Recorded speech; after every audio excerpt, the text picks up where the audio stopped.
I'm standing Okay. today.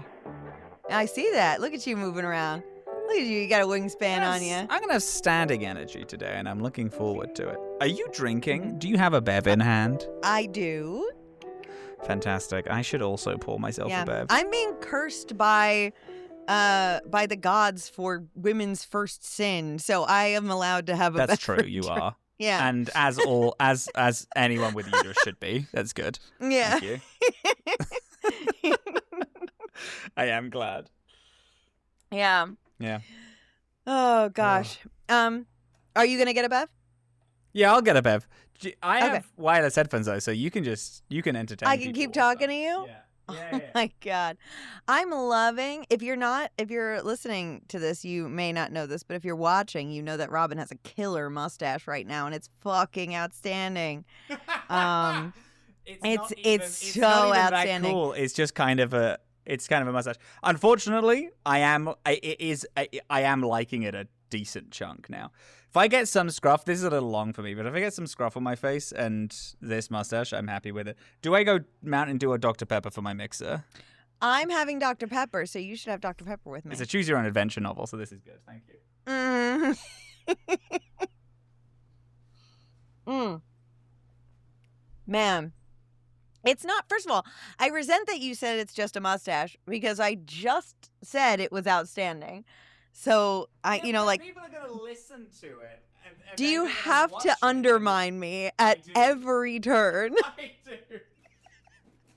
I do. And again, it's because of women's first sin. So. Yeah, it's because of that bitch Eve. And.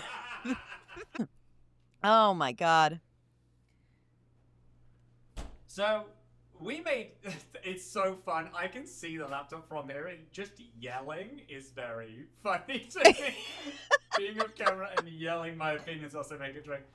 So, what has happened over the past few weeks since last we recorded? Well, you were here, and then you were gone. Which I hated. First, don't fucking make that sound like I left you. You left me, and then I had to know. Rejected. I know, it was really terrible. So Robin came to visit, and then we celebrated Robin's birthday. By the way, Robin is a sick fucking LARP designer, which I don't know if we talked about this with you in the room at any point, but at the very least, Elliot and I were talking at some point or another that, in the house dynamic, we are missing LARP as a representation in the game design. Right. Was arena. This brought up specifically because of the LARP I ran, or was this a separate conversation? Because you designed, created, and then executed and ran a LARP in our living room. I did, and for my birthday. And it was sick as hell. It was sick as hell. It was so good. It was infuriating and perfect. It was like trivia about Robin's life, but of course, it was not just trivia. It was like we were sucked into a wizard's dimension. The wizard dimension. The magic dimension. Yeah. For any one-shot fans, it's the same dimension that Rowan was trapped in between the husband, daddy, protector, hero episodes. Yeah, exactly. Yeah. And so we were sucked in there, and we had to solve the riddle of the trivia night, essentially, to defeat the wizard and get back to our home. And it was incredible. There were magical items, and there was betrayal that started pretty quick before we even started playing. Yeah. So there's character classes and character sheets, and if you got a question right, you got experience, and if you get enough experience, you level up. And then with those levels, you can you get new things. You could use abilities to switch teams mid-round, or force someone to not be able to answer the question. But then character classes did other additional things. My fear for it was that people wouldn't buy in, my expectation is that people would buy in after like the first like hour and a half. What I did not expect, which is what happened, is that people bought in sub 5 minutes before I started. People were already, I told rules. People were walking around making deals already, like planning essentially heists of points and teams and fucking people over and making alliances.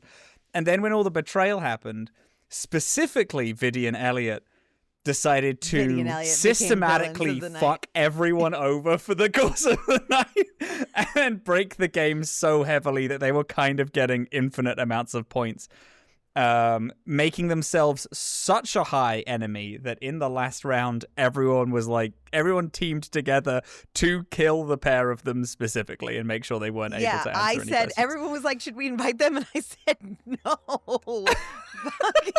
They can't sit with us.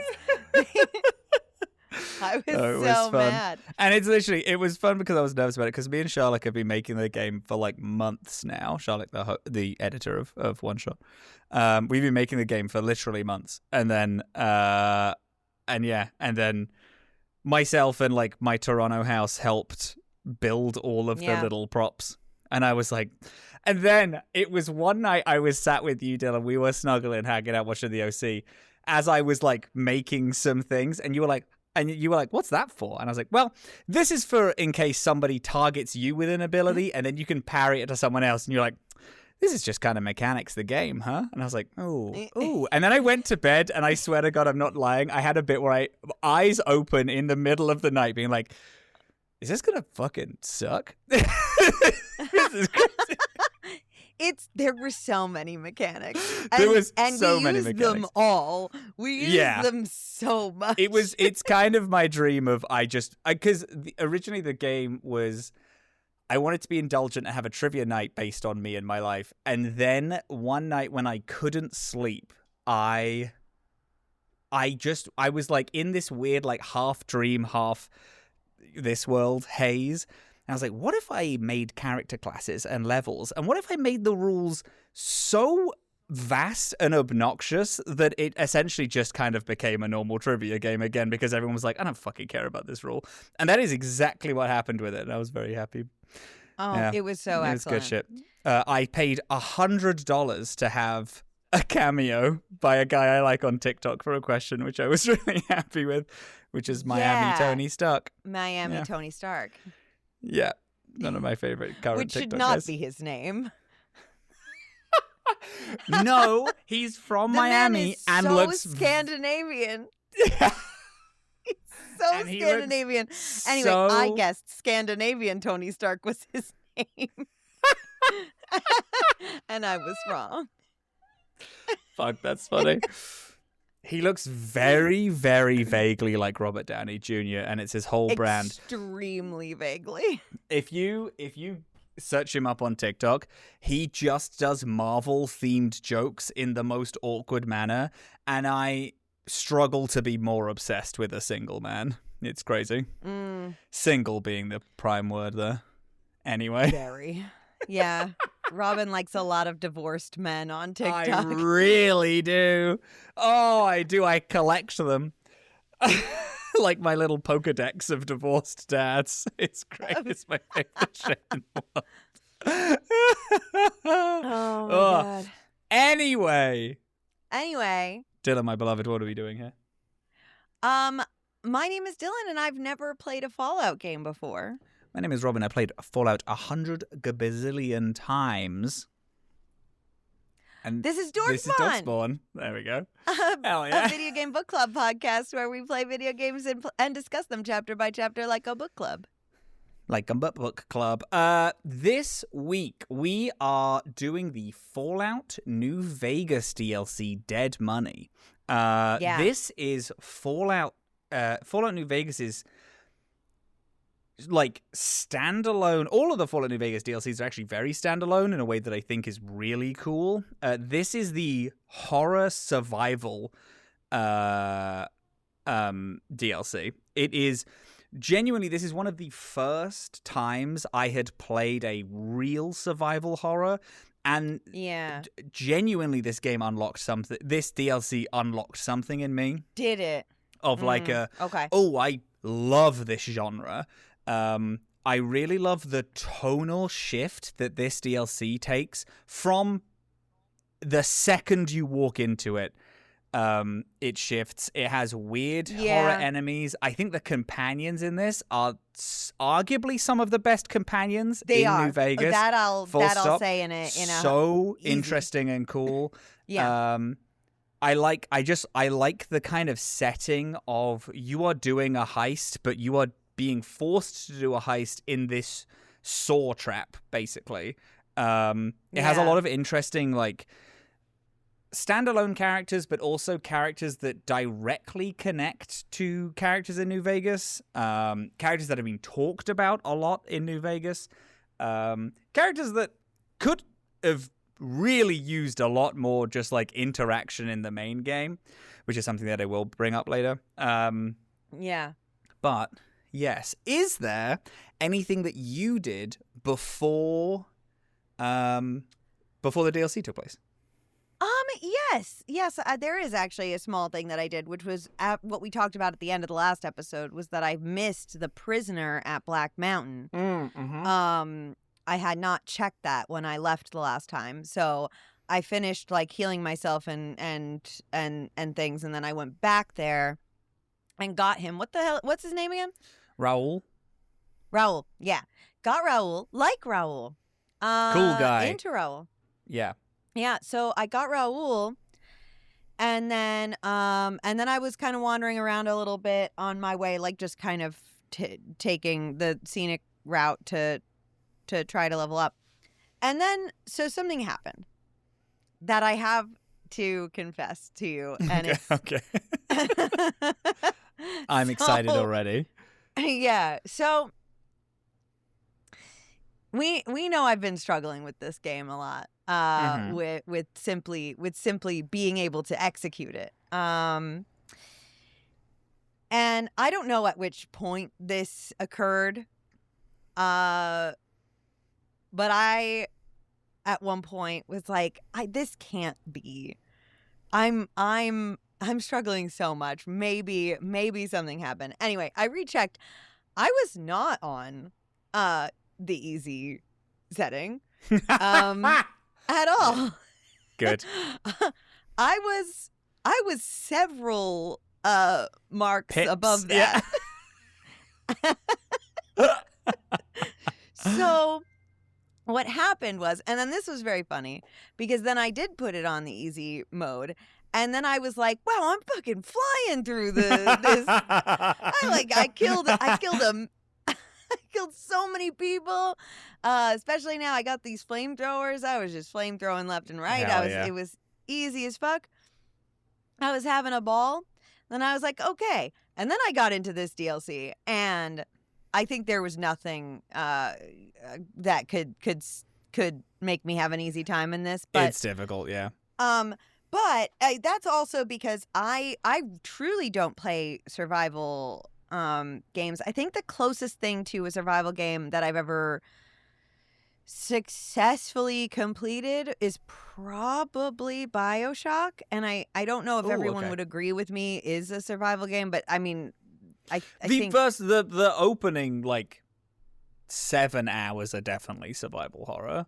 You have a wrench and a pistol, and you're just like trying, right, and you don't have like a lot of you plasmids don't have the ability yet. to save also, if I remember right. Like you can't save anywhere. You have to save at checkpoints. Oh, I think you can in BioShock. But it is a punishing, scary survival game, yeah. Yeah. So definitely not my norm Forte. for sure.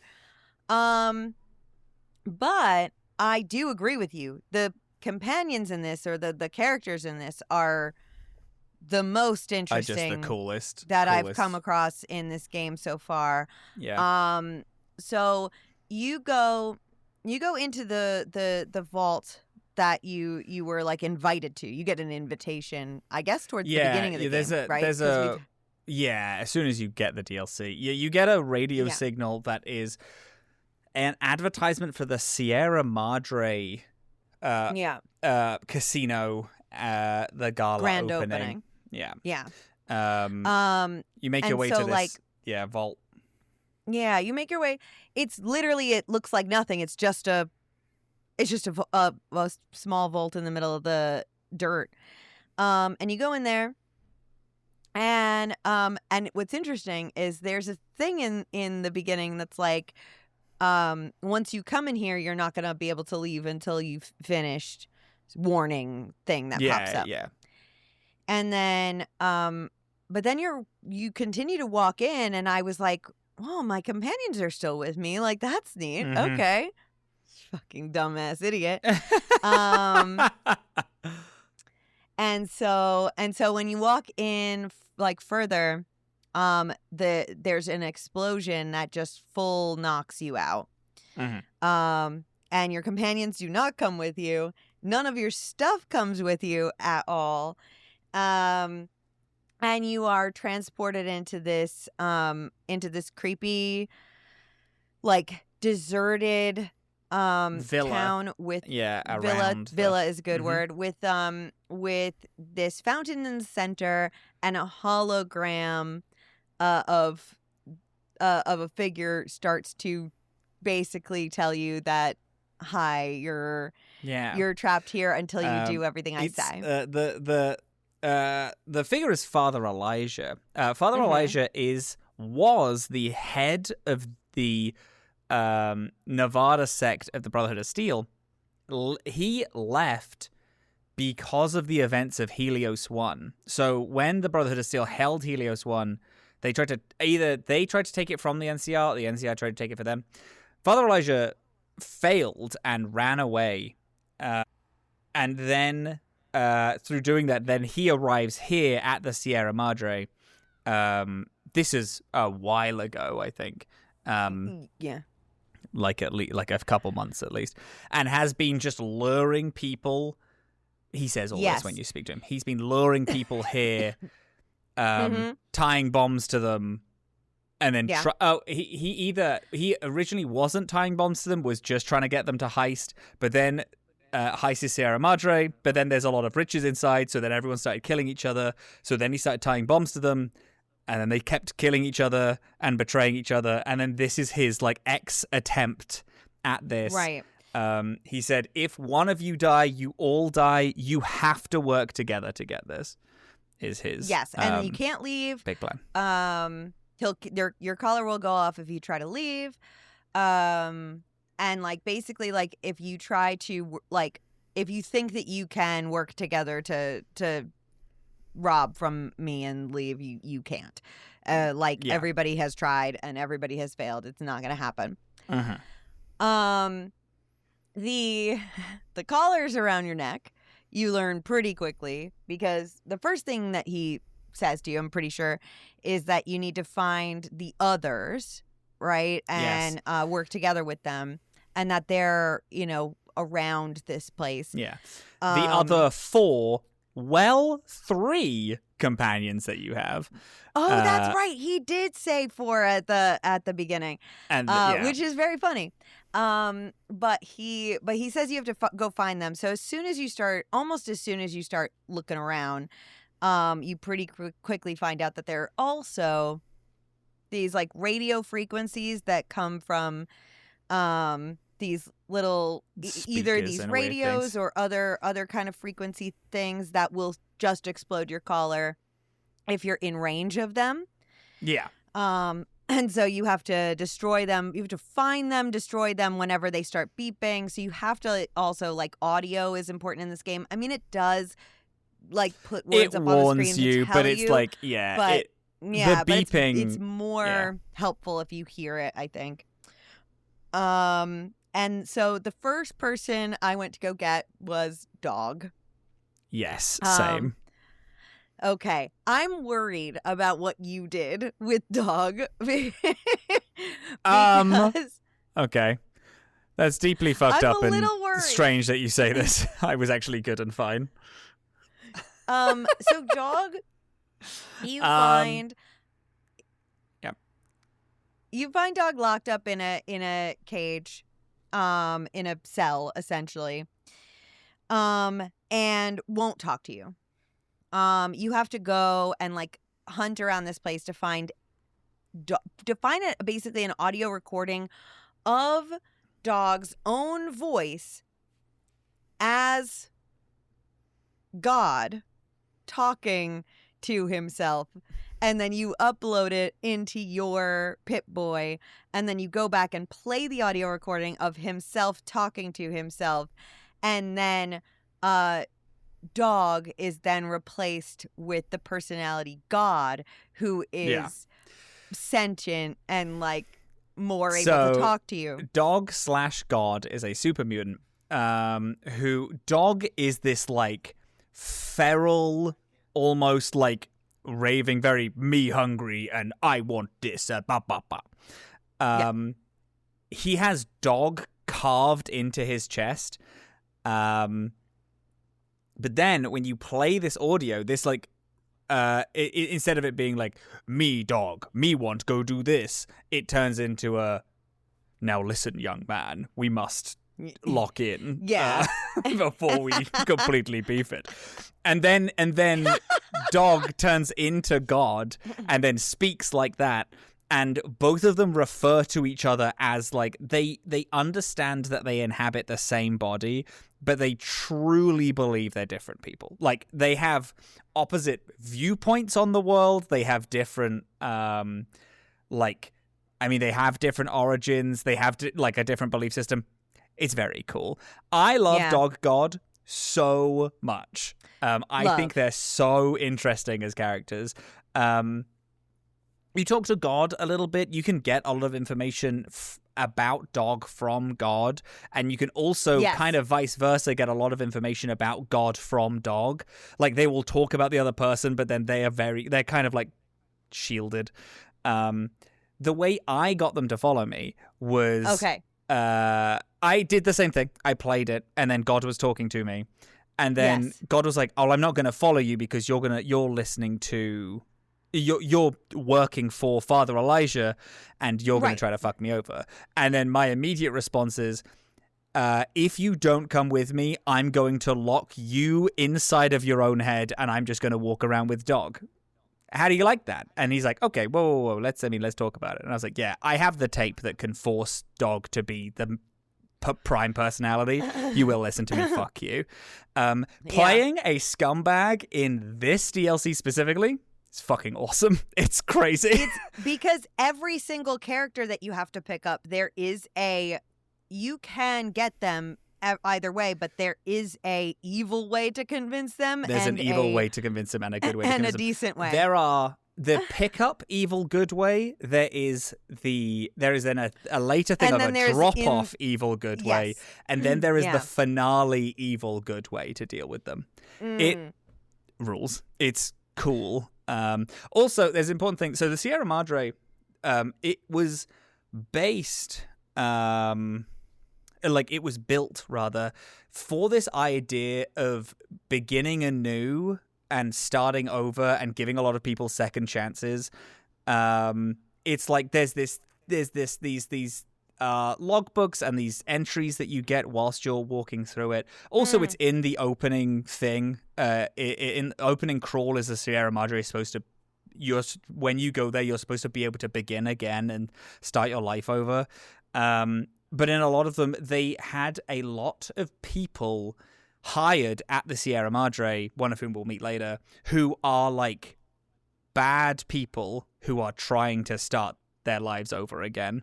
Or have like been doing bad stuff, and it's like, okay, we'll come to Sierra Madre and we'll let you start again. And kind of the story is none of them do, because they all refuse to let go. There's a lot. The main kind of message in this DLC is that you have to let go of things to be able to move on. And it's all about these people who came here. A lot of people, like, Father Elijah is bringing everyone here because he wants inside the casino and refuses to let go of this like greed and hunger. Sinclair, who's the guy who made this originally, also had this with Vera, who was this woman that he like loved, quote unquote, in a very abusive way. Yeah.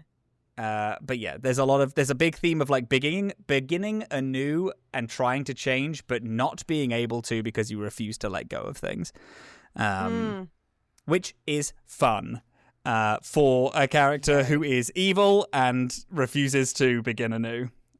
Yeah, it's good shit. Yeah. I asked God nicely, and then he came with me.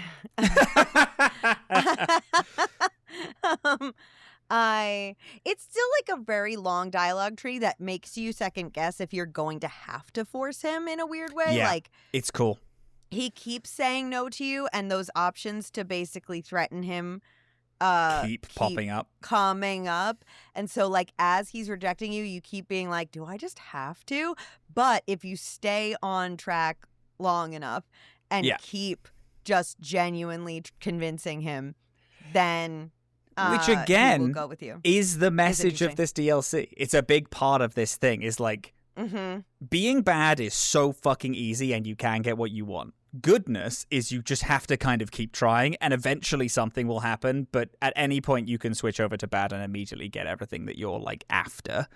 So all of the decisions in this, obviously it's kind of the same in the base game as well, but it's like the evil option is always the quickest. It's way easier. You don't have to jump through any hoops. You can just kind of be a shithead and then immediately get results.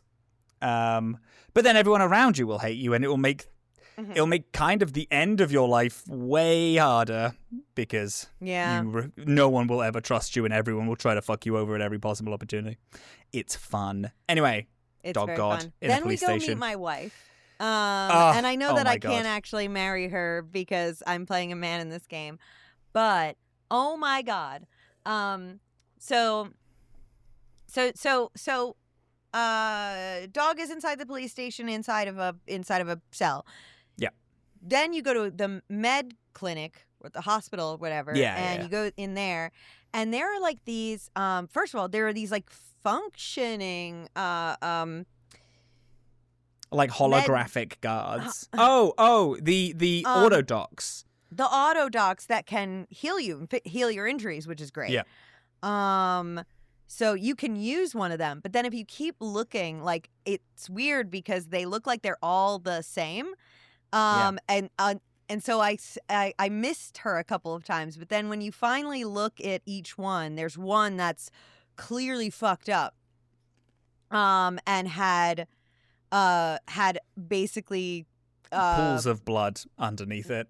Yeah, and had basically like malfunctioned, and she's been trapped in there. And so you can let her out. This is really where the horror comes into it, is Christine's story, because this is a nightmare. Yeah. Christine doesn't speak, but she does communicate with you, and you do get like a pretty decent like amount of dialogue with her, despite the fact that it's really cool the way that they do her dialogue in this. She can't speak, as Dillin said. She very quickly, she actually tries to speak the first time you meet her, but it becomes immediately apparent that the med doc that she was in, the auto doc, has removed her voice box. It has performed surgery and just cut her open. Like she's bald. She has surgical scars like all over her face. But specifically, the auto doc has removed her vocal cords, so she can no longer speak. But she does through the dialogue. Also, this is a fun thing. If you have high enough intelligence, which my character didn't because he's a dumbass. But if you have high enough intelligence, you can kind of organize a way to better communicate with her. She tries to sign everything, but it's really vague. The higher intelligence you have, you can ask her like, okay, so here's what we're going to do. We're going to have 1 click yes, 2 clicks no, and we're going to right. And you're like walking through the steps of how to communicate easier with her. Christine is like the only quote unquote good character in this. Even though she is here for revenge. She's made it very it's very clear that she's here to kill someone. And very early on, I believe it's very early on anyway, she makes it pretty clear that she's here to kill Elijah. and that she won't leave until it's done. Like, she's not going to. Yeah. Yeah. Yeah. Like, regardless of the collars, if he's still alive, then there's no point in this. There's also a fun thing. Dillin, you mentioned it.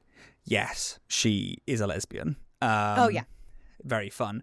She's not only a lesbian. She was kicked out of the Brotherhood because she was in a relationship with Veronica from the base game. Veronica and her fell in love. That is against the Brotherhood's teachings. She got exiled. And then... and Veronica was never told, because Veronica's backstory, she was like, there was someone who I used to be in love with, and she left one day, and she's kind of searching for her. And that's who she's talking about, is Christine. And Christine mentions Veronica. And I think if you have a relationship with Veronica, you can bring it up. You're like, are you talking about Veronica? That makes sense, yeah. Which is really fun. But she then heard that Father Elijah ran away and is like, oh, cool, I'm going to hunt him down and kill him because he's ruined my life. It's great. She is the coolest character. She's so cool. She fucking rips. Cool. Yeah, she's great. Yeah. No, it's sick. And even though she is the quote-unquote good character, she comes back to the theme of letting go. She refused to let go of this revenge plot, so she's here and caught herself in a saw trap, got her vocal cords removed because she's like, oh, I'm going to kill this guy. And she's still cool. Like, yep, no, I'm still going to kill him. Well, she's like, I've lost enough at the minute, so fuck it. What else can I possibly lose? Let's kill this loser. Yeah. I love her deeply. Yeah. And then my second favorite guy. Dean Domino? Dean Domino. Oh, I love Dean.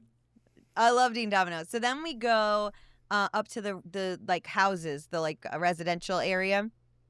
And this place is booby trapped to fuck. Yeah. It's booby trapped fucking everywhere. I'm having flashbacks of how many times I had to reload a save because I stepped on a fucking mine or a tripwire or whatever. Whatever. Anyway, we find him. He's like sort of on the top of a building or like looking out the window. He's on, like, sat in he's like sat back facing you, looking out on the horizon. There's a seat open next to him. He's like smoking a cigar. Yeah. He's a ghoul, and is a cool ass guy. And then he's like, come and have a seat with me. And you sit down. He's like, that seat is booby trapped. If you get up, you're gonna blow up. I'm like, okay. Cool. And then you have to have a trapped conversation with him to convince him that you're on the fucking level. Yeah. And that he finally agrees to come with you. He's fun because he has been here since the bombs fell originally. Like, he has been trapped here. He's on all of the posters. Right, also, a thing which I love. The grand opening never happened because the grand opening bombs. Never happened. That's what you're trying to do here. You're trying to kick off the gala's opening, because then the big gates will open. It's fun though because in loading screens, since the very first time we've booted up this game, whenever we go into Vegas, also there are signs for the Sierra Madre opening and Dean Domino being a headliner. So we've seen him around just in the background on posters and stuff. He's this like very famous singer, deeply problematic, has like always been addicted to a billion different types of drugs, and is still here after all these years, somehow survived. As we're collecting people, these weird like human hybrid freak ghost things about them yet. Have been appearing. These freaks hop around. They're very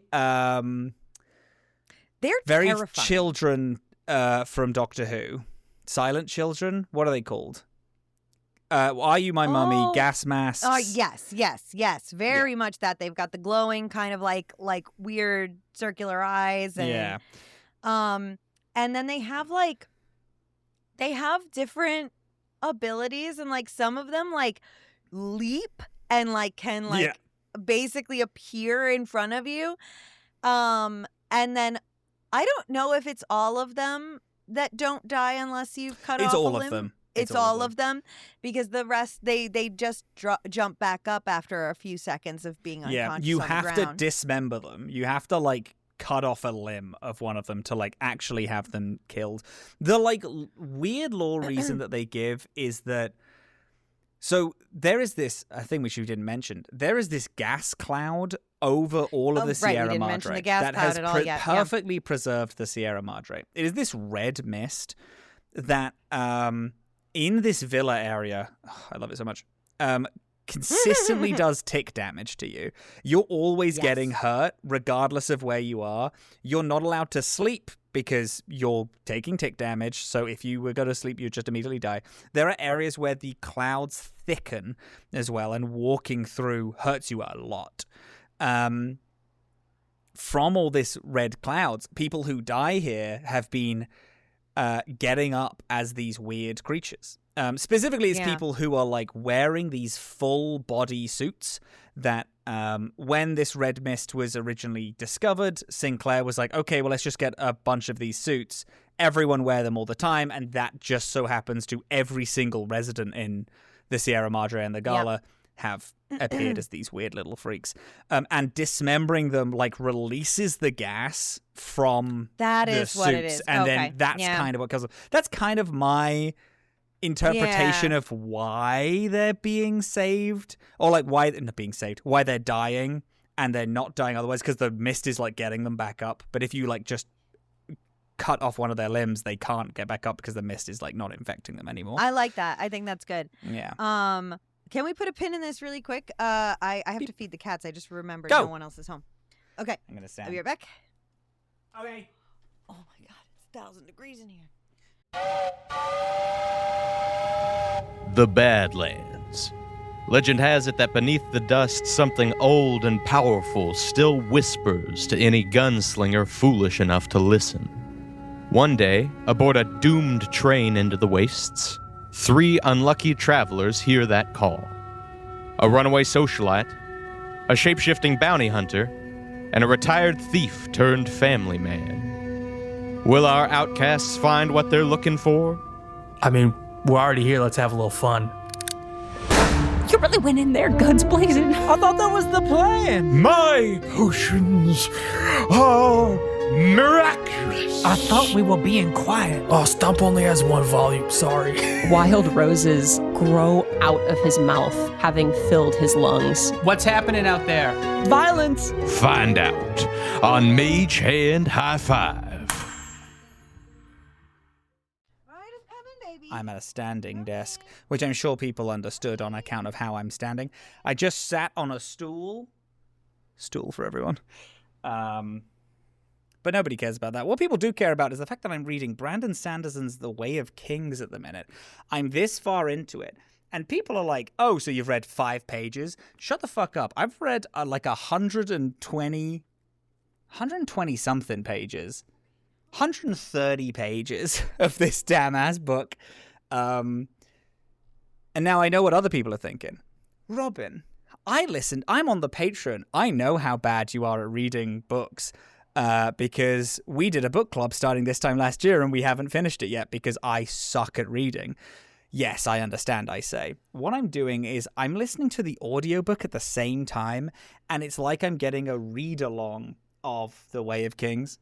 It is helping me. Makes me feel like a child, but that's what, like, extreme dyslexia does to a person. So you're being ableist if you make fun of me doing that. Oh my god, also, look at this. Wait.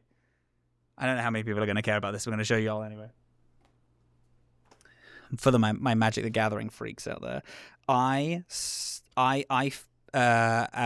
LGS here, I found a pack of Phyrexia All Will Be One, which is a set of Magic the Gathering. Beautiful set of Magic the Gathering. I found this, which is Jin Glixus, Regent Tyrant, who is the Neon Dynasty foil of it, shouldn't be in the Phyrexia All Is One set. And then I got a wizard class from D&D in the same pack. Crazy. So there was clearly a mispacking issue, but it's fine because I got 2 cards I was hunting for. So we stay fucking winning. Also, this is my Terror Summoners deck, by the way, if people are interested. For my birthday, I bought a booster box of Bloomburrow, which is the animal kind of fighters.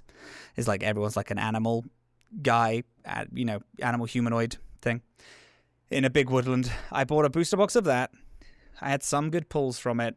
We drafted a lot, and then I bought a Duskmorn booster box because I'm making a Marina Vendril deck.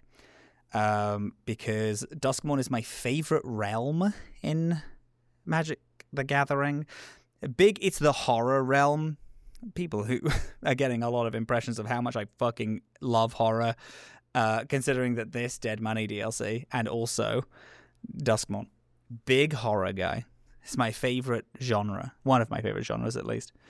Anyway, Marina Vendril is the owner of the Duskmorn house. She's cool. She's my fave. Do I have anything else interesting to share with everyone? This. Beloved journalist Rowan Zioli for my birthday bought me a bunch of classic Final Fantasy strategy guides. Because last year I decided to play as many Final Fantasy games as I could in a row. People who've been listening for a while know that I did this I've talked about Final Fantasy V. I'm on Final Fantasy IX now. I controversially don't like Final Fantasy IX a lot. It is very beloved. I appreciate so much of it. I think the first half of 9 is really good. I think the second half of Final Fantasy IX sucks so much ass that I hate it. I don't like the game as a whole. I also think that there are only 4 good characters in Final Fantasy IX also, which are the first 4. Zidane, Garnet, Steiner, and Vivi. Vivi, which is one of the best characters Final Fantasy's ever done. Anyway, I've been reading the strategy guide, which I think is pretty cool. The first half of Final Fantasy IX is Vivi's storyline about his, like, where he came from and the kind of battle with the black mages, which is really fucking cool. It's big about it's Kuja is kind of in it. Kuja is the lead villain of 9. Kuja's kind of in it, but it's more about it's more like mystery based, and then it gets pretty sci-fi post that storyline, and post that storyline fucking sucks, and I deeply hate it. But then after that, I get Final Fantasy X, which is my favorite, full stop. And I know a lot of people are like, you just said you don't like the sci-fi bit of 9, but you like 10? That is the sci-fi Final Fantasy. Yeah, but it's because it's good and well-written and has consistent themes and good writing, which Final Fantasy 9 doesn't all the way through. Dillin's back! Aww! Favorite guy ever. I just wanted to make sure all the cats were good. Let me just text so everybody knows that. You're actually so fine. I've also been getting into Deadlock recently, which is really good. Oh, yeah. It's a game. It's a MOBA. I fucking suck at MOBAs. But all the characters are really cool. And I am also playing with beloved boy Viditio Valetti. Boy whom I love. So it's easy to like things.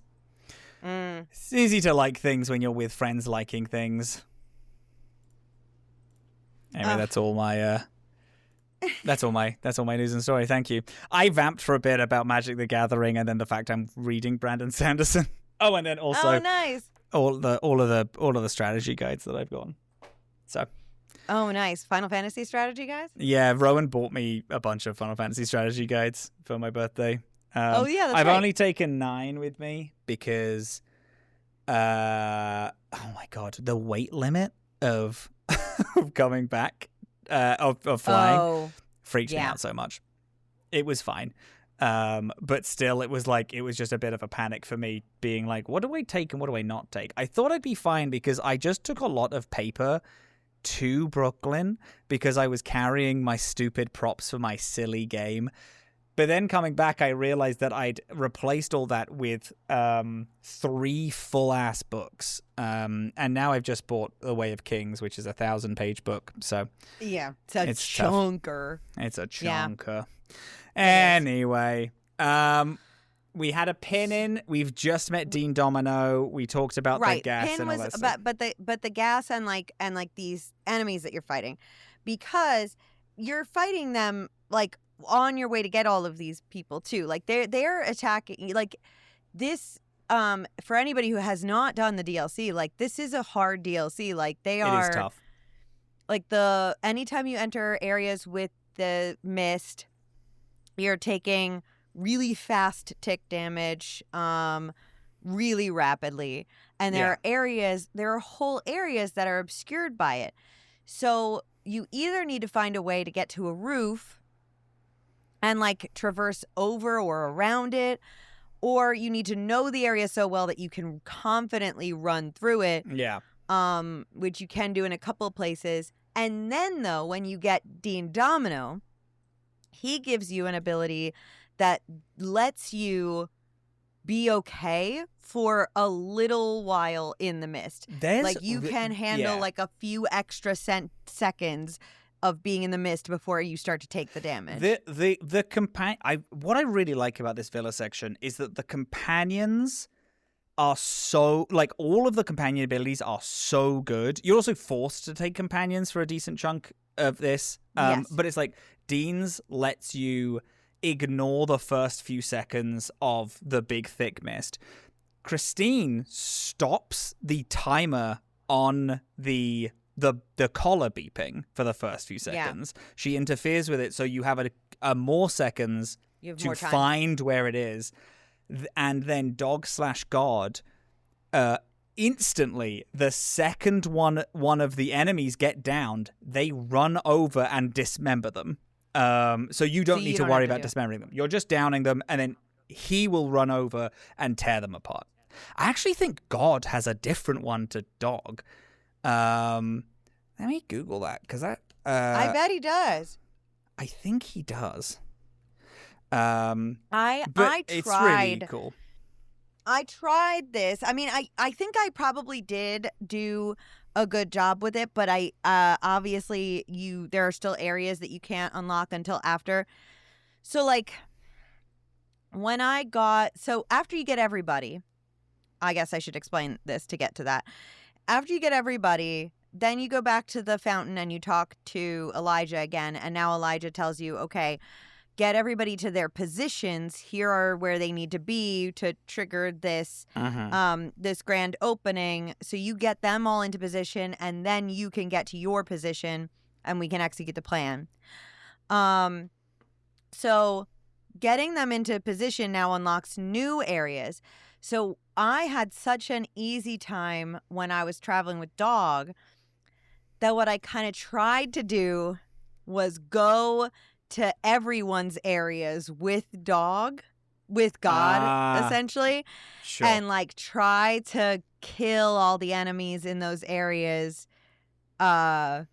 first with God. And I think it definitely did help because I had struggled so much in the first bit that I was like, okay, this'll help. And I think it definitely did. Obviously, there were then later parts where you still had to kill people, but whatever.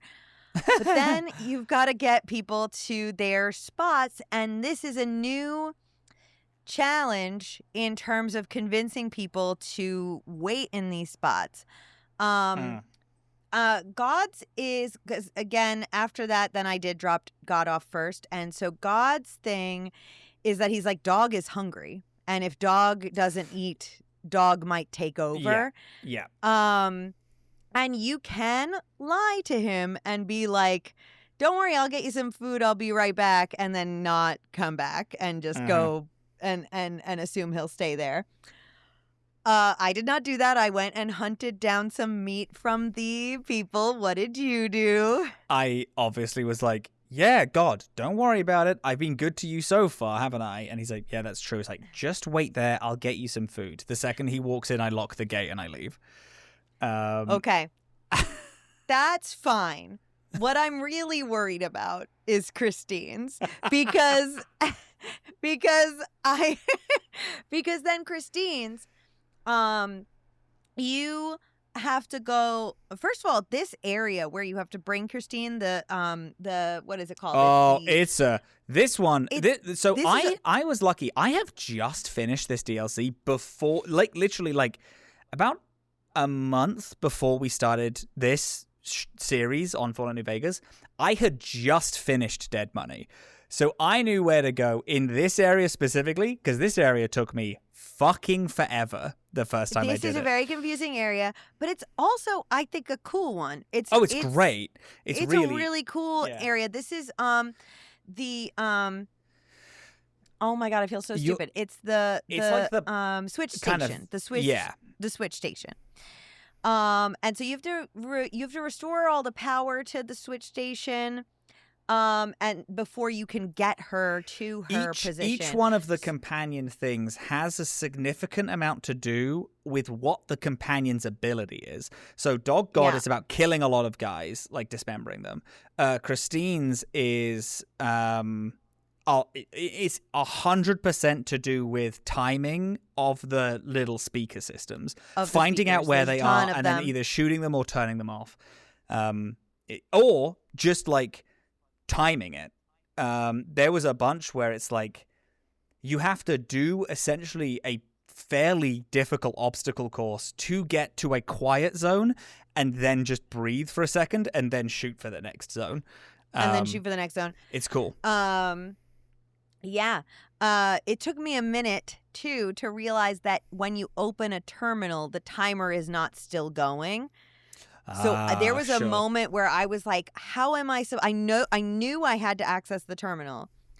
Like I knew I had to do that. Yeah. But the radio was one that was red, meaning it was not able, you couldn't blow it up. It was like locked, so you couldn't just shoot it down. So I was like, how am I supposed to do that? And then of course I was like, well, let me just try it. And then I was like, oh, okay, you can get into the terminal and not fucking beat it. Okay, great. But yeah, I actually thought this area was great to get It's Christine cool. into the spot. But then the last bit is that there's an elevator going down. Yeah. Mm-hmm. Yeah, Christine is supposed to get to the switch station, which there's an elevator that takes her down. Christine communicates to you that basically the elevator is too similar to the machine she was just locked in, and she's going to have a panic attack. She can't do it. Yeah. And so you have the option to activate a remote terminal for the switch station. This is a great little puzzle. This requires either 100 science to get in or exploration. You can find it. You can find I did the exploration. Yeah, I found it. The terminal hack through. You pick something up in one area. You have to read the document because it tells you where it tells you specifically. This is for this is the key to get into his locker to unlock this computer terminal to allow remote access. When you read it, it then tells you like your quest marker comes up with or you can do this. It's really good. It is good. It tripped me up twice. It tripped me up the first time I played it because I was trying not to fuck Christine over. It tripped me up this time as well in a funny way. If you're psychotic, a kind of funny way. So, right. Christine was like, I can't do it. I'm being so for real. I can't do it. I have been a raging dickhead to Christine this entire time. Our relationship is not good. I've told her to stop being stupid and just make shit easier. I told her to write stuff down and being like, what you're doing doesn't make any sense. I'm not going to talk to you because you're pissing me off with all these clicks. The stuff that you're doing doesn't make sense. A thing which I really like about New Vegas is a lot of the dialogue skill tree options aren't a win or lose. Like it's not like a dice roll. It is if you are good enough, you get it. And if you're not good enough, you can just say the shithead option, like the bad one that you know is going to fail. Sometimes doing the fail option gives you a success later down the road just through roleplay purposes, or gives you more information. It's really cool. If you are stupid, like I was, and you can't understand what Christine's clicks are, you can just be horrendously rude to her, and then she just doesn't trust or like you from then on because you're being evil. Sure. We didn't have a good relationship. She was like, I'm not going down there because that sucks. That sucks and is dark. And I'm not going to do it. And I was like, okay, hey, listen, my speech is crazy high. All right, fine. This elevator also goes up. It only fits one person, though. So you walk in, I'll take you up, and then I'll walk in, and I'll go up, and we'll think of another way.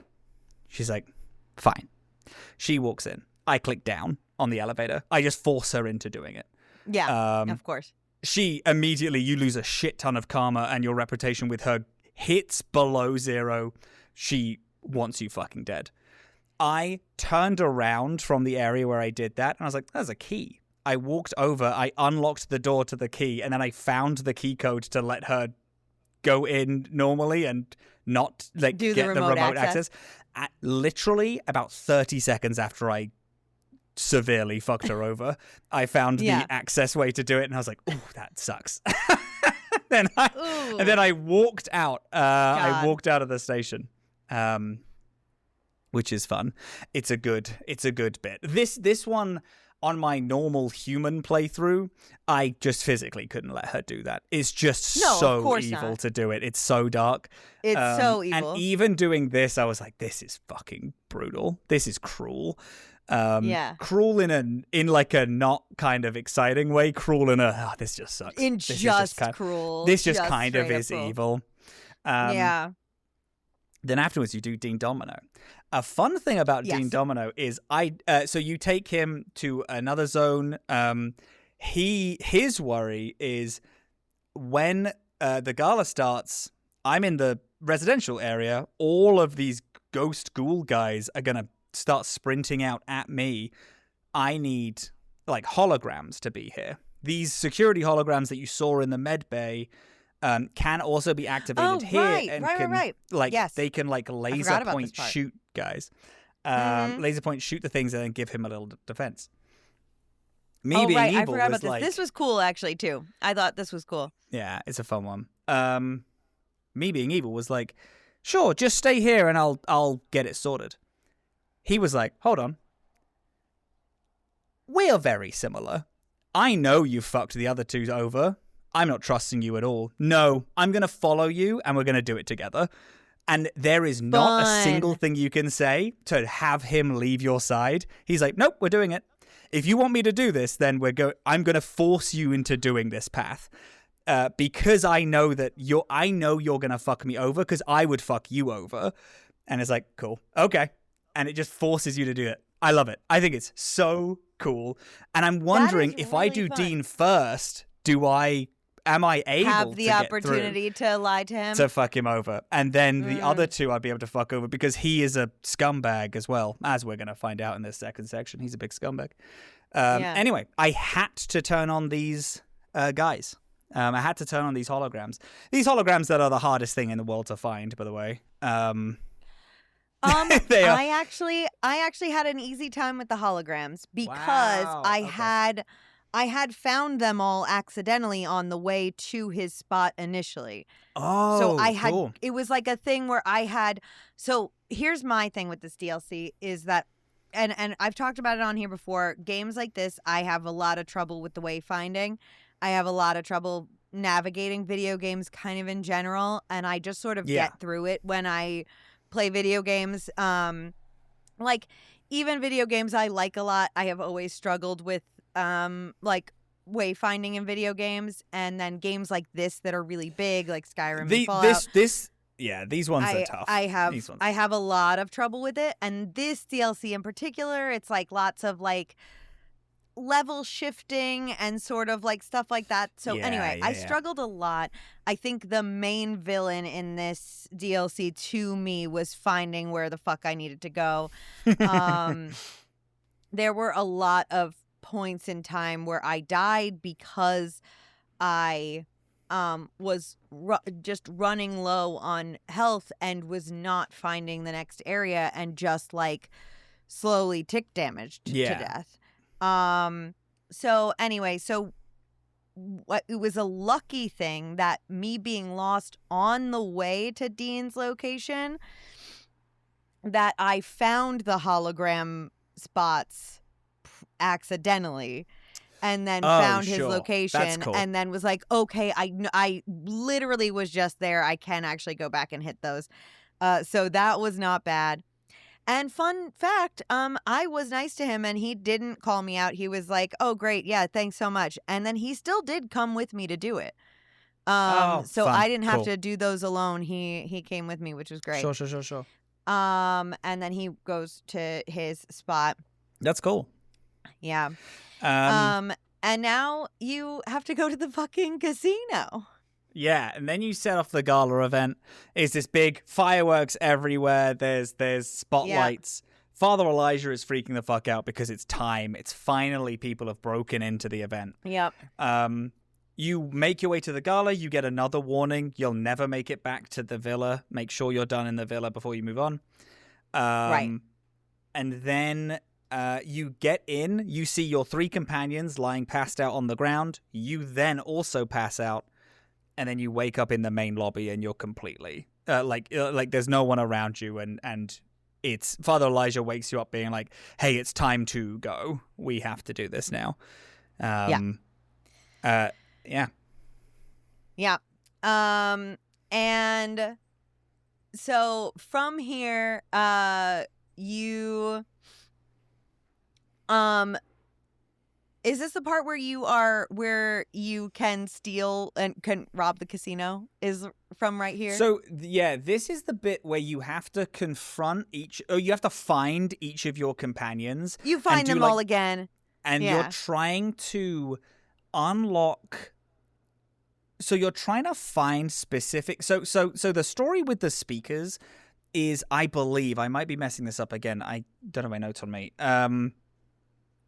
Is that the speakers are specifically tuned to your collars. So whenever you walk into a place, it starts to beep because as an oversight that Father Elijah did when he was building them. But so what you have to do is you have to get the speakers to play the ambient music that would be playing if the gala was open, so that the speakers aren't playing the pitch of the songs that aren't playing the pitch to set off your thing. Exactly. Yes. You have to do this, and then you can rob the main casino. Yes. Yeah. So you find your gang again. I was wanting to talk to them a little bit more. I thought that this part I would be like chatting with them all a little bit more. But you kind of regardless. You from this moment on don't have companions. You are just on your own. You find them and like you go you find back them and then forth to them. You can either like try to help them stay alive, or you can kill them, because at this point your collars are desynced to each other. So as long as you aren't in proximity, if one of them dies, you don't die. So and this is the moment so when I guess it's like, if you're not concerned with it, you don't have to care if they die anymore. If they live or die. And this is kind of when it comes into, and then this second section is less about Father Elijah and more about Sinclair, who's the guy who built the casino in the first place. We've had a lot of hints about this guy, very eccentric dude, was building these vending machines that you're using this whole time. Oh, yeah, we haven't talked about the vending machines, the weird-ass vending machines at all. They're fabricators, so they truly just build what you want, as long as you have the key code for them, builds what you want whenever you you put in Sierra Madre, like casino chips, which is the exclusive currency in this area, is the Sierra Madre chips. And then it will fabricate what you want and then give it to you. He found this because it was used in wartime, I think, and he thought it was a great idea and was like, oh yeah, let's just use this for the casino. And he also then... also the same things used in wartime were these holographic robots that are working as staff in this place. This section focuses more on stealth than the villa. The villa focused mainly on repair and survival. Like trip turrets and not trip turrets, traps and stuff like that. This section is pretty heavy in survival. So I ran through this bit. You had an easy time. I have 100 no stealth. Yeah, sprinting I have through. no stealth. I also in this section I don't have I didn't have on the armor that I normally have on that I have perks with. I was like, sure. I was like, stealth was, I mean, truthfully, really not an option. So I just, honestly, this whole DLC, but this section in particular was just, I mean, when I say like just, oh my God, what am I trying to say? Like just fucking ramming against it. Just like going, as much as I can, dying a bunch, restarting it, doing it until I make it right, saving 1,000 times, and then trying from there, until, I mean, and then I didn't, and then it's like sort of like what's interesting, I thought about this. I don't know if you would feel the same way, but it might be because of how much I died, but I felt like the end of this sort of sneaks up on you. Like this is such a slog, like this is such a long slog, and then it's sort of like you don't realize it, but it's the end. Like you're just you're all of a sudden now. You're running out of here, and it's the end. And like you are just killing Elijah and straight up fucking running, like just running to the door. Which is truly terrifying. But. Yeah, I just felt like it was just sort of like this. It really is. It really. Oh my is God, am I done? Like, are we done? Oh my God. So with this, I believe. Oh, I think I might have gone to. So you unlock the casino floor first. You fix that up. I then went to Dean, and I found Dean. Who I definitely did Dean first. I found Dean. Dean is trapped in the theater stage. You have to do some things to you have to start playing his tape. You need to find his a recording of him. And then when you do all this, he then appears on stage. And to me, he was, I believe it might also be to you, because I think he does this anyway, because I think Dean always fucks you over, where he then trips all of the electrics so that all of the guests, these holographic guests, turn on, who are pseudo pretending to be, they are, they're guards, but they also fill seats in a casino or in the theater acting stage. Like they're there as guests. And you have to do this full sprint run, turning off holograms, blowing up radios so you're not dying. As soon as he starts threatening you, he threatens you, and then it's quick. I'm taking the money for myself, and then it's go, and you sprint, and you have to do a bunch of shit all at the same time. You find out more about Sinclair and Vera, who was the woman that Sinclair was obsessed with. Sinclair's partner. She was also a performer. She was sleeping with Dean. She was she came to the Sierra Madre as a recovering drug addict, and then Dean got her back on drugs. Got with her and then got her back on drugs. As a drug addict himself, like a debilitating drug addict. He came here also, quote unquote, to start again, but then had no interest in letting go of that part of himself, and was like enemy number one of Sinclair. Like Sinclair wanted him dead more than anything. Both of them planned to fuck Sinclair over on the night of the opening, but on the night of the opening, the bombs dropped, so plans changed.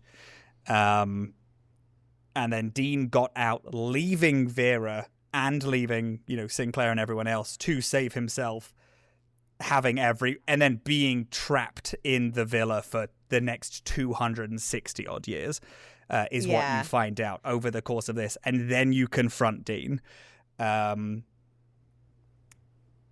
You don't really talk much. No. And I definitely didn't. And then my conversation ended with, so it was something along the lines of like, you almost died once, let's make sure this time. And then you get into a firefight, and then I killed him. Damn. Yay. Villains. I think that I fucked up the Dean thing. Okay. Because I think that there is a dialogue way to convince him to stop. I think you're right, because it didn't seem like there was an option for it not to happen. The initial betrayal, or the initial fucking it's over. also hard to get him not to get him to resign the second time. I think is really tough. Yeah, but I think you're right. It didn't seem like there was an option with the first bit. It just sort of happened. He just sort of did that. But I feel like I did have an option, and I can't remember exactly what it was, but I think I took a wrong tree somewhere, because I also wound up killing him, and I am like 90% sure that there is a way not to, and a way to like convince him to stop. But I'm not sure where I fucked up there. Sure. But it's also just, it is really hard. Like, he is very much a villain in this story. Yeah.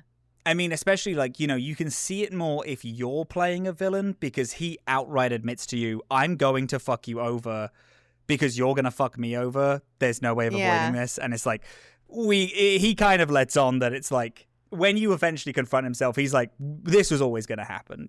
Both of us one of us was going to put the other one in this situation. Yeah. And then also throughout this theater thing, you find out that he's a real scumbag. Oh, it's total scumbag. Yeah. But yeah, after this, you get the theater music. So then now, now the theater is like, yeah. Oh no. I'm glad you brought that up. I forgot about the music, but I was just gonna move on to Dog God. Yeah, and then Dog God. Dog God's a fun one. Dog God's really tough if you don't have high stealth. It's really tough if you don't have high stealth. I'm actually I'm like physically sweating, just like thinking about it.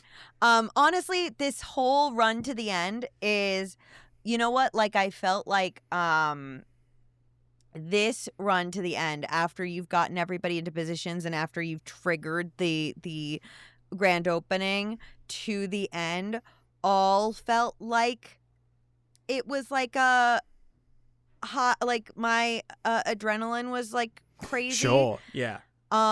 Whereas I felt like even though I was struggling a lot with all of the other stuff, there were so many moments where I could recalibrate and like stop and figure stuff out, or like try a different path or whatever. Like this bit is such a blur to me, except for the conversations. Like, sure. because it was just so it was fucking tough. And this bit's interesting because you have to do the puzzle before speaking to him. To turn off Dog the God in this bit. Yeah. The gas. Yeah. So this story is that Dog has taken over, is like prowling through this kitchen. You find him in the kitchenette. There is like a gas leak amongst this whole floor, and there is also Oh no, there's just gas leak all over the floor. There's just a gas leak. It's filling the entire floor with flammable gas and is going to explode.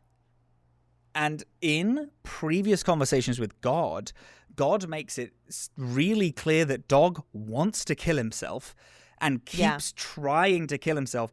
The way that God came into existence is because Dog tried to kill himself so many times that God came in as a safety measure to stop Dog from killing himself. Dog used to be part of, in exciting lore, he used to be in the Mariposa military base as one of the Masters, the lead villain from Fallout 1, as one of the Master's cronies. The Master is fucking amazing as a villain. I love that freak so much. Oh my God. He was one of the Master's main companions. After the Mariposa military base was destroyed by the Vault Dweller from Fallout 1, he had no purpose, was wandering around, found Father Elijah after fucking 70 odd years or whatever. Father Elijah reminded Dog so much of... A Dog kept trying to kill himself in this time between God was created. Father Elijah reminded Dog so much of the Master that the Dog just thought, oh, the Master is back and is commanding me to do all this. I have a new Master, yeah. Dog went out and grabbed all of you. You were like gassed at the beginning and dragged away. Dog was the one to do that. Dog picked you up and then put the collars on everyone, dragged you away. He also has eaten his own collar because he thought it was a fucking red metal rad scorpion. It's inside of him. It's not on him. It's not on him. I forget that he keeps saying that.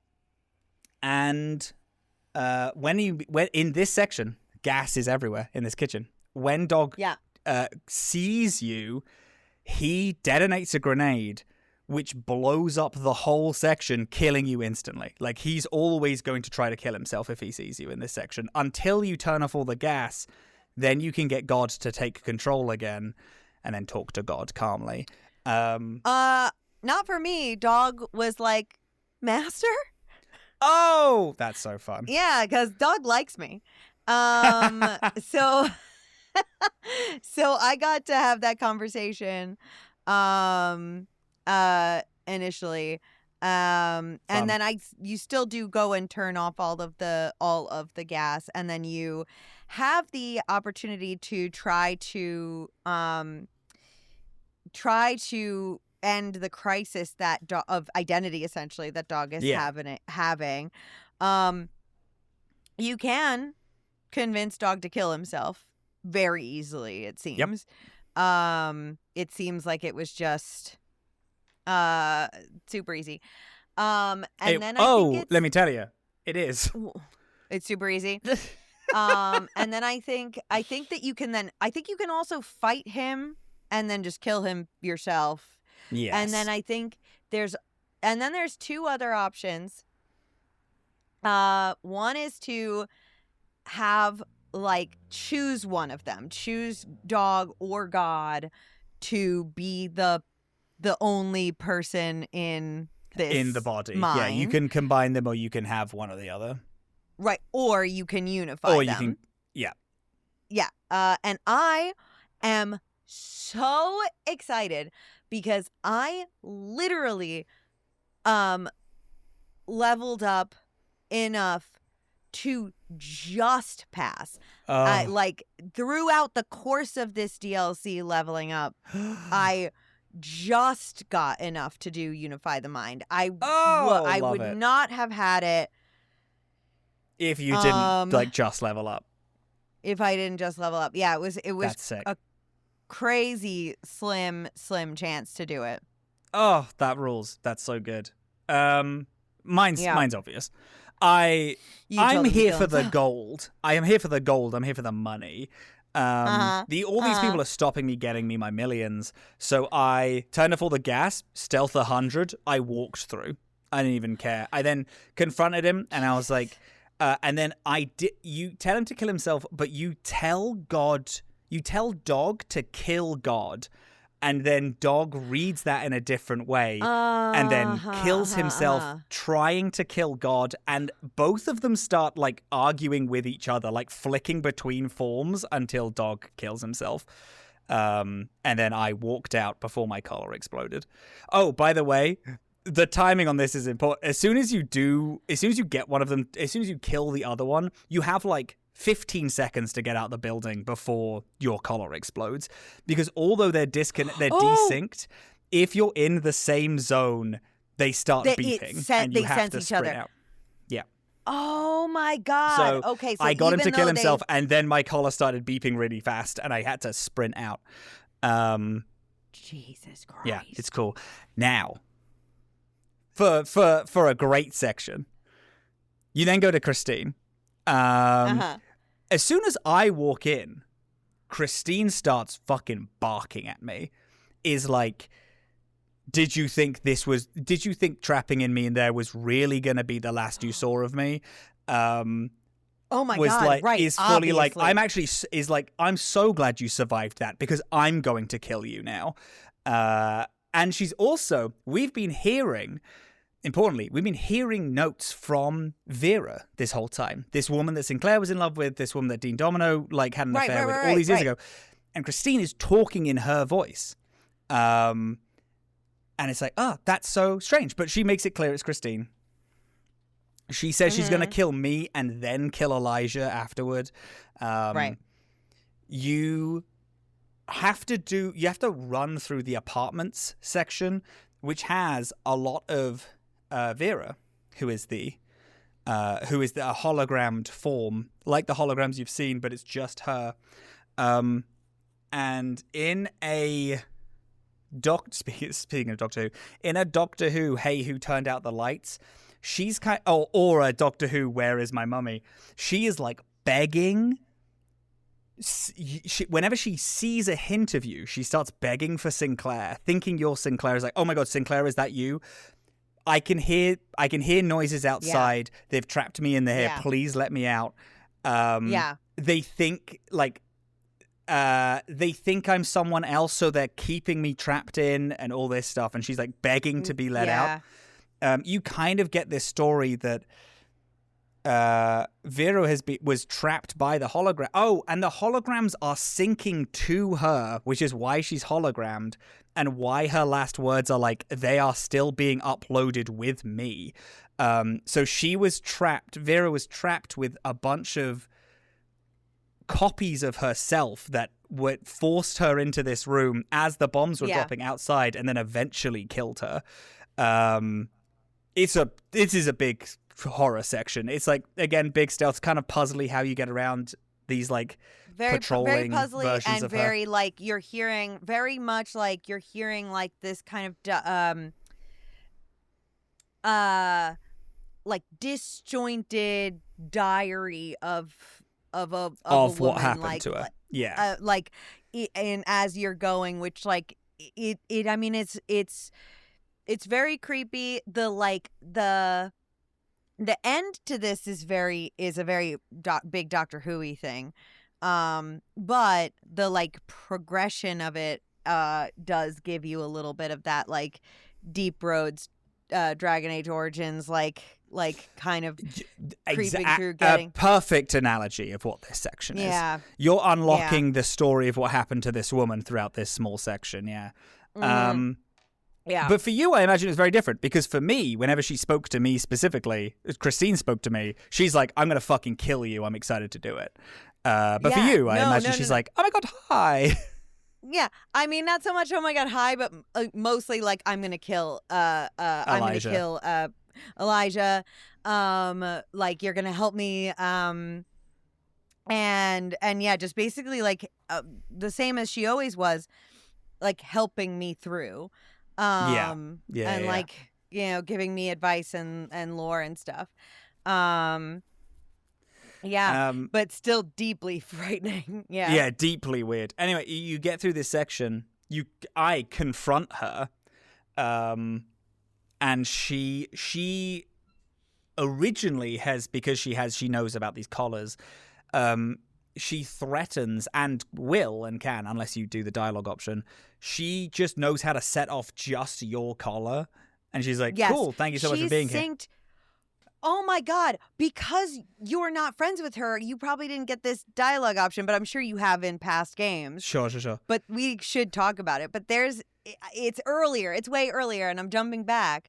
But like after you get her to her spot, I think is when this happens. She tells you that she has synced just the two of your collars, and that the two of you are like linked, and she can control just yours. And it's actually like a really cute little bit of dialogue where you're like, we're like, can you help the others? And she's like, no, just you. Just us. Just us. Anyway, sorry, jumping forward. Well, no. That's great. Because now she's like, oh, I've learned how to sync the collars, by the way. I'm just going to detonate yours. And me, having killed 2 people previously, I'm like, hey, listen, that's a good idea. But if you detonate my collar, you have to get out in time. Because even though you've desynced them, your head will still blow up. And then she's like, fine, we'll do this like adults. And then pulls out a gun. And then we're like unloading rounds on each other. I kill her. She is a fucking hard fight. She's easily the toughest fight in this. No fucking kidding. Of course. She's tough as nails. She's hard. And then you kill her, and you have to get back through the entire maze to get back to the base in like 15 seconds. It's fucking impossible. I had to redo this bit so many times, to the point where I had perfectly figured out a way to get out. And I just set up a bunch of mines outside the door. I essentially knocked on the door and then sprinted in the other direction. She walked into the mines, blew up, and then my collar started beeping and I got out the door in time. After her collar has blown up and your collar has been disarmed, you can walk back in.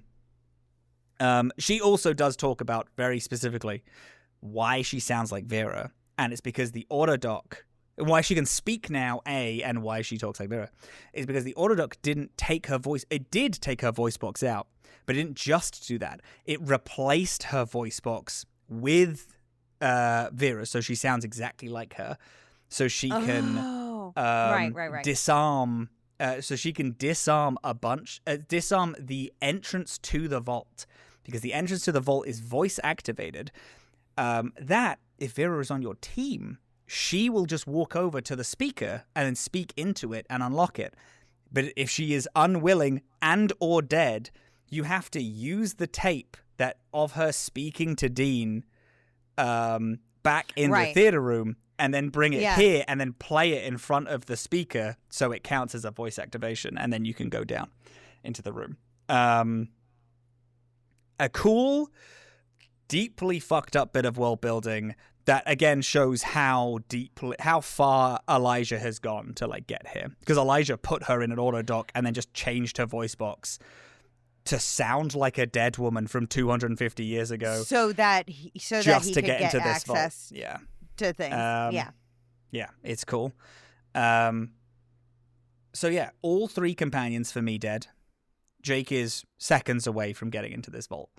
Goes down into the thing.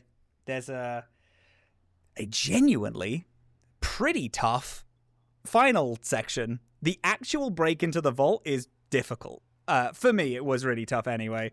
You have to get past holograms. Yeah, and no, for me, it was, I would say, a breeze. I think and you thought it was really easy.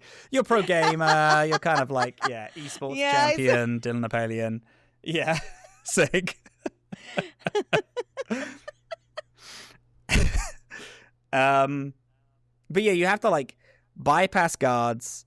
You need to hack terminals, switch order of where they're patrolling. It's a fucking tough. It's difficult. With the hologram patrols. Hologram patrols, your collar is beeping consistently everywhere, because there's a bunch of red boxes everywhere that you have to bypass. It's sort of just a run and. It's a run and pray is what this is. It's a run and pray kind of area. Yeah. But you get all the way to the end. You manage to get into the vault. You made it, finally, after years of trying, however long Father Elijah has been at this. You finally are able to get into the vault. And there is a passage. Also, the vault is filled with gold and items and med packs and just great things that you can pick up. The thing is that the gold comes in gold bars which are worth that are so heavy, fuckloads, but are so heavy that you can't take them. The whole point of the DLC is that you've tried so long for this thing, the only way you're getting out is just leaving everything alone and walking away. Otherwise, you die. You read the terminal. You read an entry from Sinclair to Vera. He originally meant to trap her here because he knew that Dean and Vera were going to fuck him over. He led Vera here, was going to kill Dean, and then whilst she was waiting for backup, whilst she was waiting for people to save her, there was enough food and supplies here to do everything. And then was like, if you have a heart, don't read the Dean message, the message I have for Dean. Just leave it as is. Because if you read the Dean message, the door behind you, the vault door, immediately locks, trapping you inside, and you die because there is no physical way for you to get out, which is fun. But if you just read Vera, you then you leave the terminal. Yeah. Father Elijah contacts you and is like, "We fucking did it. Holy shit." And I'll there be right is there. one of 3 ways to get out of this. You can sneak away. Just sneak away. Let Father Elijah find the vault. You can trap Father Elijah in the vault itself. Oh, okay. Or Yeah. you can shoot and kill him when he appears. I do believe there's a way to team up with him, but that ends the game. It's like you can do this, then both of you collect the red mist and you spread it across the Mojave, like taking it over. But it ends the game. It's like It ends. It's like you're kind of done. You were evil and you did it. Wow. What did you do? Okay. Well, I couldn't sneak away. I didn't even. Of course. I genuinely didn't even consider that was gonna be an option. But it wouldn't have been for me anyway. Sure. I was curious when you said that you could trap him, because I kind of almost did that, but so basically he tells you he's coming down to meet you in the vault. Mm-hmm.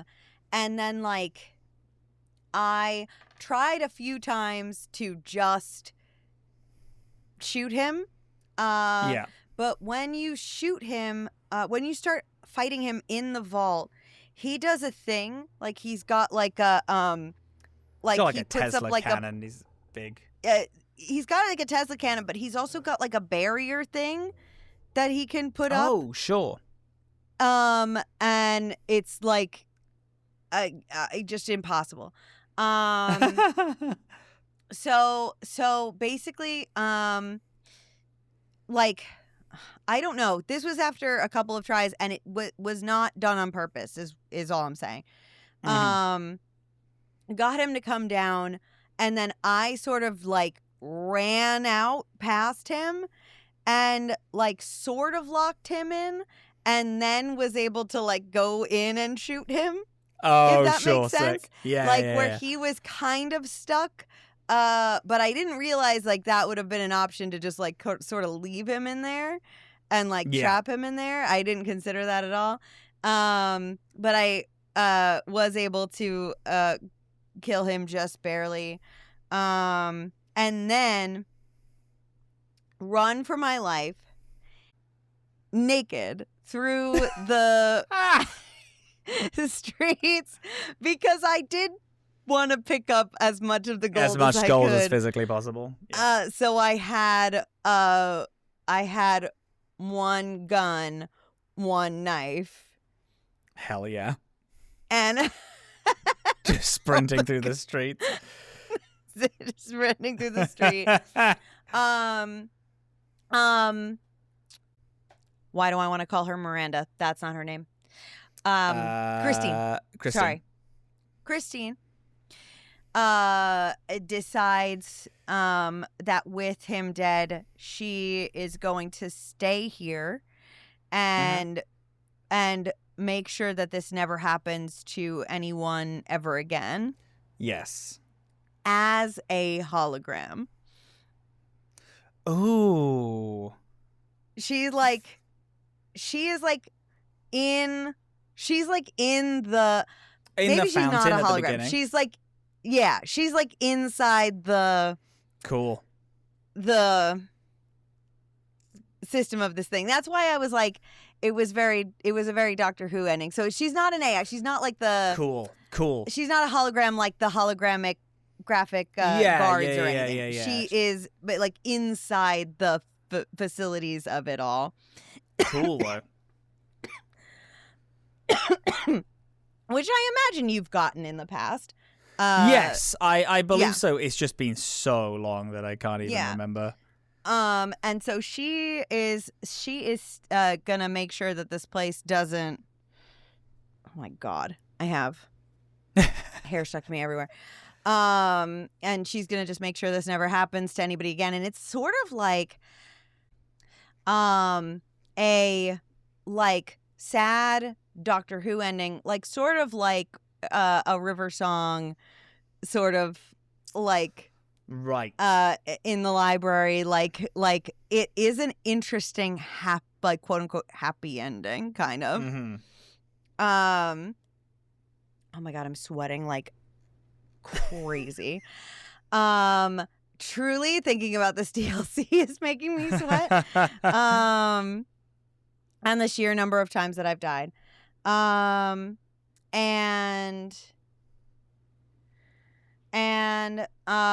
so I ran the fuck out. And I did that 2 or 3 times. Mm-hmm. Probably 3 times. Probably 3 or 4 times.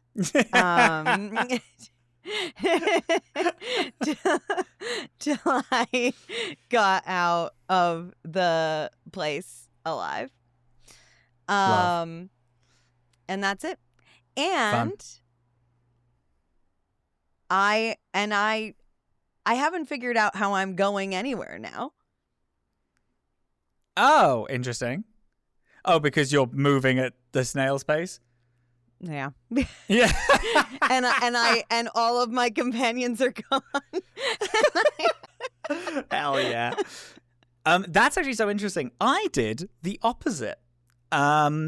What did you do? I came all this way. I had all this stuff. I am right there about to take the gold. Realize I can't carry fuck all in this place. So I decided, actually, fuck this and fuck Elijah. I sneak out. I trick Elijah into walking in. I lock him into the vault without taking any gold. And then Jake just walks out of the Sierra Madre being like, maybe I should start again. Maybe this path is bad for me. Maybe Christine is right and I am fucking evil. And is currently having a bit of a morality crisis about what should I do. Oh my God. And doesn't actually know. So I left all of the gold. I didn't take anything. I walked in. I saw it all. There was all the message about beginning again after I had already crossed a bridge too far and killed everyone.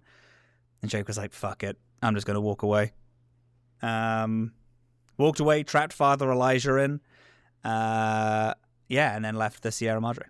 Left empty-handed after all that after everything that happened. Left with literally nothing. Except for like 4 new addictions that I got over the course of the DLC. But ultimately. God. How did you get addicted to more stuff in here? What was there even because to I take? kept using. You used the vending machines to get drugs. The vending machines to get drugs. I needed mentats to pass any like science test. I needed buff outs to get stronger. I had a lot of alcohol on my person. The alcohol in the Sierra Madre is literally in universe and mechanically just better. it buffs you way more than it does, but the side effects are way worse. So I've just left with a shit ton more addictions. I bought but no one gold. thing and one thing only from those vending machines. Was it Stim stim packs. packs? Wait, what is The stim packs. only thing that I bought from those machines was stim packs. Yeah, it's really the only thing you should really be taking, aside from maybe a doctor's bag, but that's about it. Yeah. Yeah, maybe 1 or 2 doctor bags throughout. One or yeah. 2 doctor's bag. So what's fun about this DLC? So all the DLCs are fun because they connect to each other in an interesting way. During the good ending of this, has Christine talk about how she met a courier previously in the Big Empty. And hoped and wondered if one day the 2 couriers would ever meet, which is the Lonesome Road DLC. That is the finale big showdown for the courier story, is meeting the other courier. Right. Oh, yeah, you told me about that. Yeah, that's right. Because that previous courier is the one who was originally supposed to take the thing. It's a whole thing because it's mentioned in Prim. Who is the courier who saw your name and said, let them take it? It is the person from...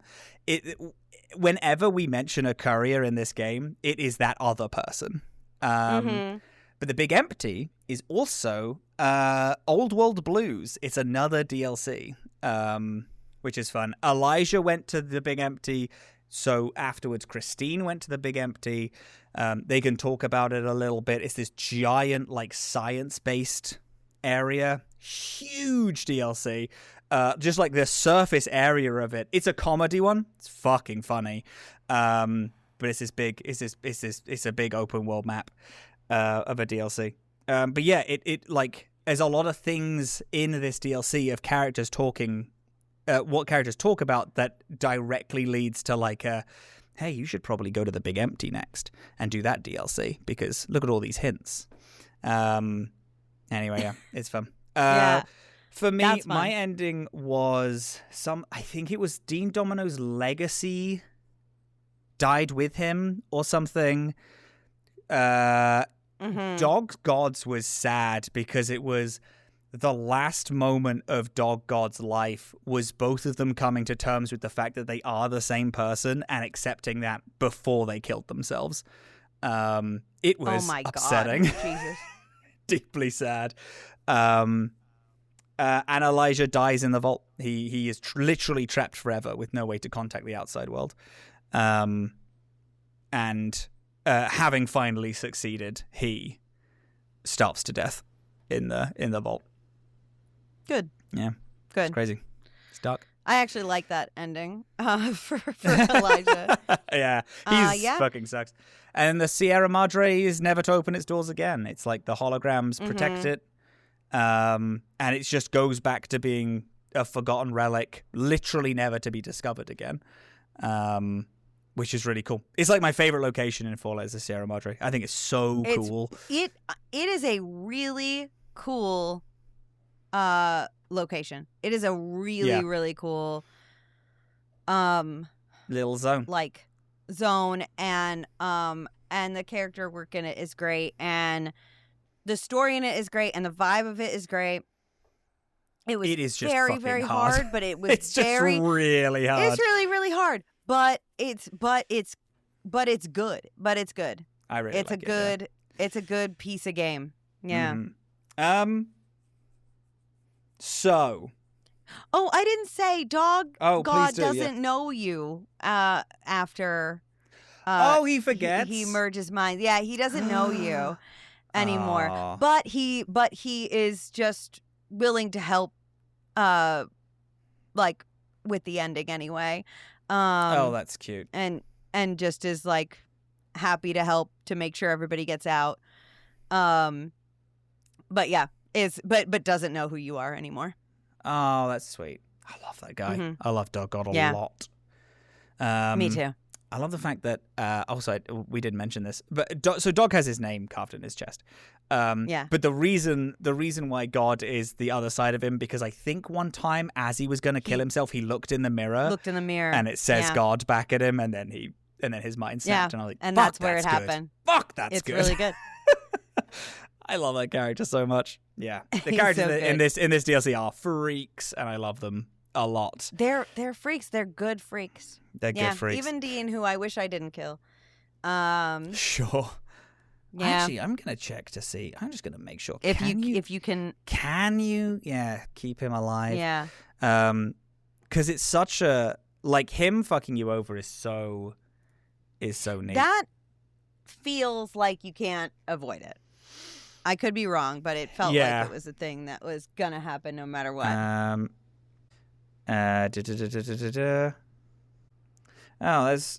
there's a lot of fun stuff. If you find his blackmail evidence, you can talk to him about it. He'll only elaborate if he's on good terms with you. If you find the terminal entry about him being about him so the chief physician submitted Vera because of her chem addiction, and then the chief physician talks about Dean turning up and then offering the chief physician a bottle of wine, and she writes and then she writes I fucking hate this guy, he sucks, and then you can talk to Dean about it, and then he's like, yeah, it's interesting and fun. Oh yeah, you can have him live. You can. And you can I have figured him live. you must. I think it's a weirdly difficult thing to do because he's a it's a okay, you have to just stay on good terms with him throughout the whole thing, but to bump his terms you need to ask him a lot of weird questions and find out a lot about his life by finding alternate stuff. He's the hardest to keep alive. Okay. He all right. does So suck. I must not have just it's all right though. It's a genuinely hard thing to do, I think. Yeah. I'm sure I missed some dialogue or did some wrong dialogue trees at some point, which makes sense. But yeah, overall, I think it's a really great DLC. It's interesting when it's yeah, it's an interesting thing when it's I had a troubling time doing this. Sure. Yeah. But the stuff that was happening, I liked enough that it kept overriding. This was one where if I didn't enjoy what was happening, I would have, I think, rage quit somewhere around finding the companions. Yeah. Do you think, because I know that you've had trouble with this game kind of the whole way through it, do you think this kind of very kind of straight and narrow storyline kind of you appreciated it more than trying something and being oh, this doesn't work, I'm just going to go do another quest for a bit? Do you think you preferred this more linear story that this game has? I don't know that I prefer the linear story because I like to be able, but I like that. I like it, I guess, in this game because I feel like in the main game of Fallout, so much of the stories, which is so common for open world games, are you find them when you find them, and you kind of stumble upon them, and you find them in piecemeal and stuff like that. And that if I want to do a storyline all the way through, and I want to do an adventure, I have to I maybe have to look things up and figure out that if I actually want to sit down and just complete a thing, and then it's just doing so much in piecemeal, which is fine and good. And the thing is that I enjoy playing video games that way. I'm no stranger to it. I've played Skyrim a fucking 100 million hours. Sure, yeah. I know that. But when it comes to trying to do it for this show, that makes it harder because I want to do stuff that is going to give me story. I want to do stuff that's going to give me story. So I'm hunting for things that are going to give me story. But I am like, but then I'm just struggling with like the gameplay as it is. However, that might change now that we're out of the survival and I have changed the difficulty on my playthrough. we may be in a different position. I may be able to just play this game a little bit and not, because the thing is that I am truly, and like this is such a thing. I love video games. I'm not good at video games. I love them so much. I play so much of them. I am not good at them. And this is something that is an accepted part of myself. So I may just be better at playing it now that I've turned everything down. So we'll see. Sure. I'm excited to see, especially like now that we've put down the survival aspect. The tough like, survival one, yeah. The tough survival stuff. Because like it's not like just like obviously I was still on the easy difficulty in the survival, but so much of that is also that like you have limited access to resources. You have limited you have timers on everything. You have like all of these. So it's like but anyway, regardless, I think that it had enough good juice in it that like really made it worth it to stick it out through the parts that I was truly bad at. And so that's like a balance for me, which is like why I brought up BioShock earlier. BioShock was a game that when I first started playing it, I went, I'm not going to like this game. Because I played a little bit of the intro and I was like, this is a fucking hard game. This is a really hard game. I'm not going to care about it. I'm not going to be able to relax. I'm not going to be able to like enjoy the story or whatever. But BioShock's story wound up being so good that I fucking, I really grimaced the fuck through that game. Like I hated almost every second of playing it. But I liked the story enough that it like kept me there. Kept me coming back to it, even though I was so not good at it. And so that's kind of what this felt like. This DLC felt like was like I was getting so many good characters and so many good like creepy atmospheres and like interesting lore, and like I was curious about what was going to happen to everybody. That like the thought of quitting, like even when I was like fucking feeling done, like it was not an acceptable option. Like I needed to, I still needed to do it because the story was good enough. Yeah. Cool. So like this reminded me of the first time I played through BioShock in a big way for similar That's really reasons. cool. I actually think that's a very apt comparison. Is BioShock and specifically Dead Money. Specifically Dead Money. Specifically Dead Money being that. Yeah, no, that's cool. So would you like to continue for next week? Yes. So here's my we talked about maybe this idea of possibly going towards the end of the story in the next episode. I think what I would like to try a few, like tonight, tomorrow, play a little bit of regular ass Fallout with the new difficulty settings. Sure. See if I'm having a better time, try to get more story and stuff. I was already having a better time when I started to like hunt companions and like do companion quests and stuff like that. That was really becoming interesting to me. Hell yeah.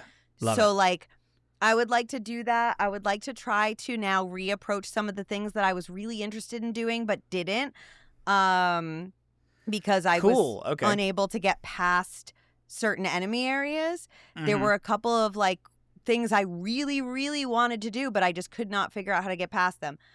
Maybe I can now. I'm going to give that a shot. After everything, I still am struggling so much that it's putting us behind. I think going to the finale is the right call, but I want one more week to give it a shot. That's fine. Well, even if we were to go normal style, Honest Hearts is what we'll do next, which is the Zion Valley thing.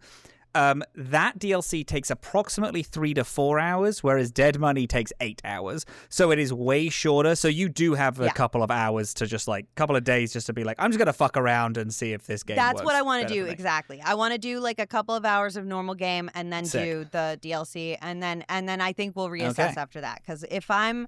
Fantastic. I have a prediction that if I'm able to get a couple of the things that I wanted to do done, that my interest is going to be reinvigorated and that I'm not going to want to quit yet. Okay, fantastic. I love it. Well, gang, you will know what we decided to pick by the title of the next episode. It's either going to be called Finale or Honest Hearts, and you will know if we decide to soldier on through that. But yeah, that is it. Thank you, gang, so much for listening. Dylan and I's campaign for our game is done, but that does not mean that you can't back it anymore, right? You can still. You cannot back it, but we will do pre-orders. There we go. Eventually, I think. I don't will know. announce You'll pre-orders just on this. Pay attention. Pay attention. Pay to attention us, to and we'll tell you. us. Pay attention to us. We'll Pay tell attention you. to us. Oh my god. Oh, you know what you should do? What? You should go look up your local game store or your local bookstore, and if you can't find one of those or you hate them, and you have a blood feud with the people who own your local game store or your local bookstore, that's none of my business.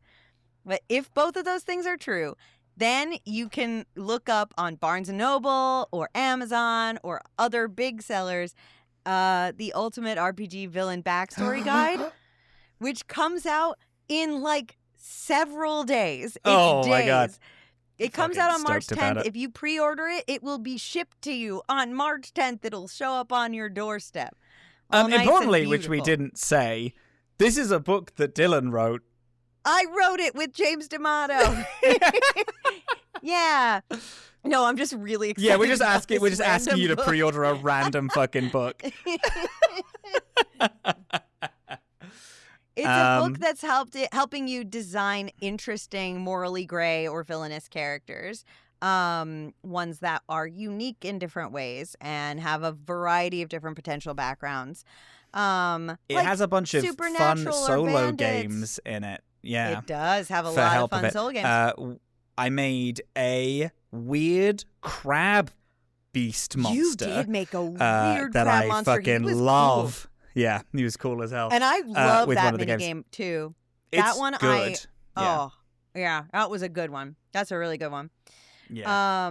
Yeah, it's just basically a ton of solo game exercises to help you build characters, and all geared towards villain type characters or morally gray characters, etc. Yeah. Dylan really knocks it out of the so park. get it. It fucks so hard. All of the solo games that I've played so far are so good. I pre-ordered it the second it was available. I'm very excited to use it for basically all of my future campaigns. Yeah, so go good. do that. Go do that. Go do that. Anyway, All right. unfortunately though, gang, I hate to break it to you. But It's true. The yeah, game was rigged the game from was rigged from the start. start. There you go. Mhm. Beautiful.